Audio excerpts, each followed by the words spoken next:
तेरी भाई तेरी हिम्मत कैसे हुई मुझे हाथ उठाने की? पहले हाथ तूने उठाया मेरे ऊपर। वो तो तू आके मुझसे टकराया इसलिए।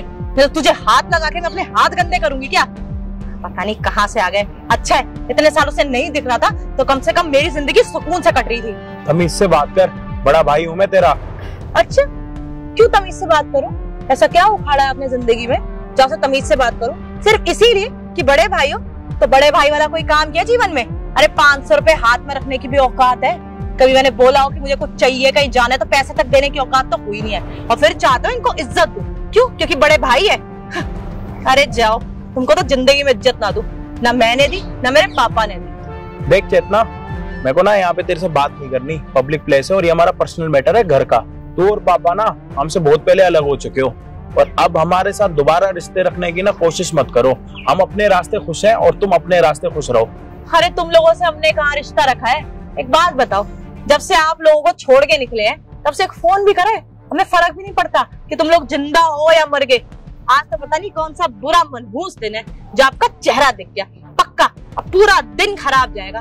ये तो तुम लोगों से ना हमारा कोई लेना देना नहीं है, ना तुमसे ना मेरी माँ से।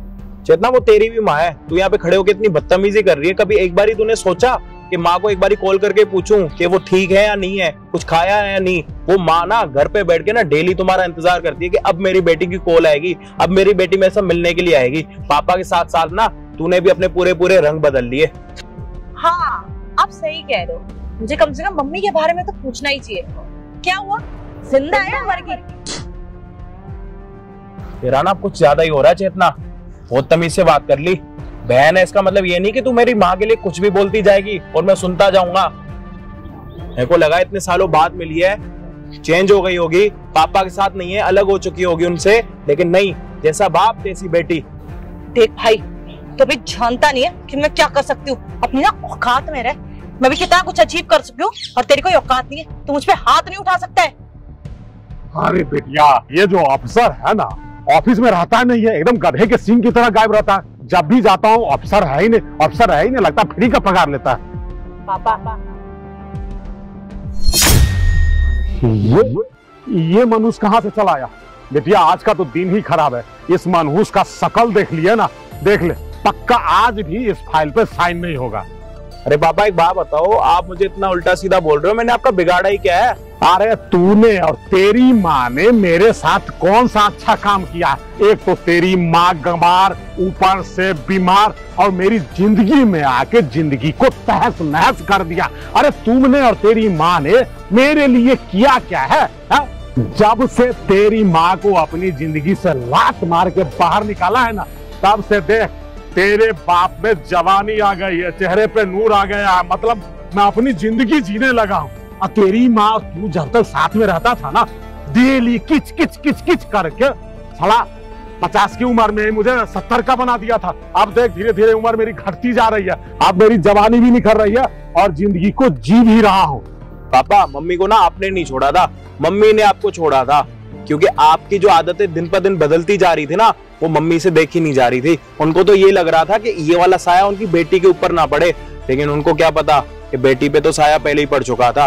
और ये जो आप घर पे डेली डेली नई नई लड़कियां लेके आते थे ना, इस वजह से मेरी माँ ने आपको घर से निकाला था और आप कभी अलग नहीं हुए। और मैं अपनी माँ के साथ बिल्कुल खुश हूँ घर पर। अरे छोटा नहीं तो क्या करता? एक बात बता, तेरी माँ हमेशा आते थे तो रोना धोना लफड़ा, और उसको कभी मेरे सुख के बारे में ख्याल ही नहीं रहता था। मेरे भी तो कुछ अरमान होते थे ना, तेरी माँ ने कभी पूरा किया? तो तेरी माँ की कदर मैं क्यों करूं? इसलिए तो तुम्हें और तेरी माँ को मैंने भगाया था। और तुझे तो बोला था कि माँ को छोड़ दे, मेरे साथ आ जा। अगर तू आज मेरे साथ रहता तो अपनी बहन की तरह लेविश लाइफ जीता, लेकिन नहीं, तू तो निकला माँ भाग। माँ जो कहेगी वही करेगा। तो जा माँ के साथ भीख मांग के खा। अब बाप की क्यों याद पड़ गई तुझे? अरे भाई क्या लगा रखा है आपने? निकलो ना यहाँ से।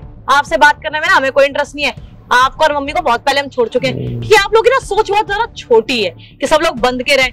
आप ना चाहते नहीं कि हम अपनी लाइफ एंजॉय करें, ना पापा ना मैं, तो हम तो बस अपनी लाइफ एंजॉय कर रहे हैं। और अभी देखो गाड़ी पापा ने खरीदी, अभी नहीं, वो भी मेरे लिए। और तुम तो अभी भी रिक्शा में धक्के खा रहे होगे। ये रिक्शा के भी पैसे नहीं है, बस वही धक्के खा रहे होगे पापा भी।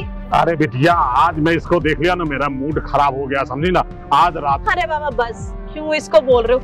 आपको पता भी कितना बदतमीज है। मुझ पे आके हाथ उठाया इसने। तेरी हिम्मत कैसे हुई मेरी फूल जैसी बेटी को पत्थर जैसे हाथ से मारने की? उसका बाप जिंदा है और बाप के होते हुए तू अपनी बहन पे हाथ उठाता है? अरे पहले आप अपनी बेटी से ये पूछोगे पहला हाथ किसने उठाया, और बदतमीजी करनी आपकी बेटी ने स्टार्ट करी है। मैं तो आपकी बेटी के मुंह भी नहीं लग रहा था। ये तो पता नहीं कौन सा मनुष्य दिन आ गया कि मैंने आपकी बेटी के साथ बात कर ली। मुझे तो लगा इतने सालों के बाद बदल गई होगी वो भी और आप भी, लेकिन मुझे क्या पता कि आप दोनों आज भी वैसे के वैसे हो। माँ मेरी बेचारी पागल है कि तुम दोनों का इंतजार करती है कि मेरा पति आज चेंज हो जाएगा तो मेरे साथ मिलने आएगा, और मेरी अगर बेटी में थोड़े संस्कार आए होंगे तो वो आके मेरे साथ मिलेगी। लेकिन उनको क्या पता कि आज भी वैसे के वैसे ही है। तू बिल्कुल सही कह रही बेटा। इसको देख के आज मेरा मूड खराब हो गया है। आज लगता है शाम को शीला के अतिथिशाला में जाके सत्संग सुनना पड़ेगा, तभी मेरा मूड फ्रेश होगा। हाँ पापा सही कह रहे हो। अब ना मेरा भी बहुत मूड खराब हो चुका है। मुझे भी ना क्लब तो जाना ही पड़ेगा, तभी जाकर थोड़ा मूड रिफ्रेश होगा। इनको मूड बनाना होगा, तुम्हें क्लब जाना होगा। जिंदगी में तुम लोगों ने करा ही क्या है? जिंदगी भर ये क्लबिंग करी है, लड़कों के साथ घूमी है, और तेरा बाप दारूबाज और लड़कीबाज। और कुछ करा तुम दोनों ने जिंदगी में इसके अलावा कुछ भी? अरे पापा रहने दो, इसको बोल के ना अपनी जबान गंदी करने की जरूरत नहीं है। हम लोग चलते हैं। और वैसे भी ये जो बोल रहे हैं ना कि हमने क्या उखाड़ा, हमने एंजॉय किया है, तो कम से कम ना एंजॉय कर पा रहे हैं। तुम तो जिंदगी काट भी नहीं पा रहे हो। मैं तो बता रही हूँ, दाल चावल तक के पैसे तो होंगे नहीं इनके पास। हमारे पैसों में तो पल रहे थे ये, कभी जिंदगी में कुछ उखाड़ा तो है नहीं। और मुझसे पूछ रहा है, आपसे पूछ रहा है कि हमने क्या उखाड़ा है। सर ये अपनी फाइल लेके जाओ, जब सर आएंगे तब साइन करवा लेना। अरे यार ऑफिस में रहने देते ना, क्या फर्क पड़ता है? मुझे ऑफिस में सर से साइन करवा के ही फाइल ले जाना है आज। अरे ये तो रहे सर, इनसे करवा लो ना साइन। तेरा दिमाग खराब है क्या? ये सर कैसे हो सकता है? ये चपरासी भले हो सकता है लेकिन सर कभी नहीं बन सकता है। अरे भैया इनसे क्यों साइन करवाएंगे? हमें तो IAS ऑफिसर से करवाने हैं, किसी चपरासी से थोड़ी। अरे मैडम क्या बोल रहे हो? IAS ऑफिसर है वो। ये IAS ऑफिसर है? हाँ बिल्कुल सही सुना, मैं IAS ऑफिसर हूँ। और जिस काम के लिए तुम लोग यहाँ पर आए हो ना, जिस फाइल के लिए तुम यहाँ पे डेली आके धक्के खाते हो, वो फाइल पे जब तक मेरी साइन नहीं हुई ना, वो काम तुम लोगों का जिंदगी भर कभी नहीं बनने वाला। और ये वाली हरकत देखने के बाद ना, मैं इस फाइल पे कभी साइन करने वाला भी नहीं। अरे बिटिया, मैं तो शुरू से ही जानता था कि तेरा भाई बहुत ही होनहार, गुणवान और संस्कारी है। जरा इसके चेहरे की ललाट और चेहरे की मासूमियत तो देख। ऐसा बंदा कोई मामूली बंदा हो ही नहीं सकता। देख आज मैंने और तूने जो उसे ताना मारा, उसी का आज रिजल्ट है कि तेरा बड़ा भाई IAS अफसर बन गया है। देख बेटा, अब तो ये फाइल तेरे एक सिग्नेचर के लिए लालायित है। तू एक सिग्नेचर कर दे, ये मेरा प्रोजेक्ट कंप्लीट हो जाएगा बेटा, और मुझे भी कुछ कमाई हो जाएगी ताकि बुढ़ापी में मैं आसानी से जीवन जी सकूं। आप पापा बिल्कुल सही कह रहे हो, है ना? मेरे को तो लगता ही था मेरे भैया ना हमेशा नाम ही बनाएंगे कहीं ना कहीं, इसलिए तो मैं इनको ऐसे बोलती रहती हूँ ताकि इनके से ईगो हर्ट और काम करे। देखो इतनी मेहनत करी है, कुछ बन गए हैं। और भैया अब आप ना गुस्सा मत करो। अब तो बता रही हूँ, जो हमारा प्लान था ना सक्सेसफुल हुआ कि भैया कहीं काम कर ले, कोई नाम बना ले, हो गया ना। अब ना मम्मी को और भैया को वापस ले आते, पूरी फैमिली साथ में रहेंगे, बिल्कुल हैप्पी फैमिली की तरह। तू बिल्कुल सही कह रही है बेटिया, तेरे मुंह में घी शक्कर। अब तो मम्मी को साथ में लाना ही पड़ेगा ना। पढ़ी थी पापा मैंने आपकी फाइल। आप जो किसी गरीब की जमीन पे कब्जा कर रहे हो, ये तो मैं होने दूंगा नहीं। अरे आपको तो साइन करवानी थी किसी चपरासी से, मैं तो चपरासी हूँ ना, मेरे से तो आप लोग साइन करवाओगे नहीं। अच्छा अब आप लोगों को काम पड़ गया तो आप लोगों को परिवार याद आ गया कि माँ को और बेटे को साथ रख लेते हैं। जिस माँ और जिस बेटे की इतने साल तुम लोगों को याद नहीं आई, अब काम पड़ते ही याद आने लग गई है। परिवार बना के तुम दोनों रहने के लिए तैयार हो गए। बहुत मतलबी दुनिया है, आज पता भी लग गया और प्रूफ मेरे सामने खड़े हैं। देख देख देख, ऐसा मत कर। अरे मेरे लाल, मैं तेरा बाप हूँ और बाप के चरित्र पे और ईमानदारी पे उंगली नहीं उठाना चाहिए। मैं जो फाइल तेरे सामने ला रहा हूँ बेटा, यार उसको गौर से देख, उस पर साइन कर दे। बस एक सिग्नेचर की देरी है, समझ ले तेरा बाप बेहतरनी पार कर जाएगा। साइन कर दे मेरे लाल। अरे बस पापा बस, मैं आपको अच्छे से जानता हूँ, आपको और आपकी बेटी को। आप बिन पहनते के ना लोटे हो, जहाँ जगह मिलती है ना वहां घुस जाते हो। और बाकी यहाँ पे आप लोगों के साथ बात करके टाइम वेस्ट तो मुझे करना नहीं। आप चलो अंदर, मैं आ रहा हूँ। ठीक है सर। बिना बात टाइम वेस्ट कर लिया मेरा।